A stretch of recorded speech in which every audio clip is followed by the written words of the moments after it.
Это целая страница в моей судьбе. Увидев разрушенный родной Грозный, мое сердце плакало, хотя слез мужчины нельзя показывать.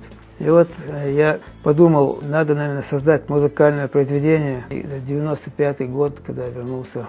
И на мое счастье, Хатур Абдул-Хамид, наш выдающийся поэт, мой друг, я его там увидел, говорю: Хамид, хотел бы, говорю, Хамид, написать композицию по тому, значит, что мы видим сейчас в нашей республике, в нашем родном Грозном. И через несколько дней он мне эти стихи там же встретились, подарил. Спасибо тебе, это то, что и в моем сердце. И я когда на Первомайской, все было разбито, окон не было.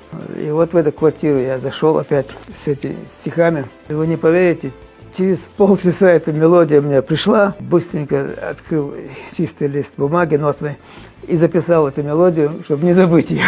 Через эту композицию маленькую долю такую покоя и счастья им принесла эта моя композиция. А дальше уже у этой песни большая судьба. Поэтому «Нохти Чо» — это мой реквием, мой гимн моему народу.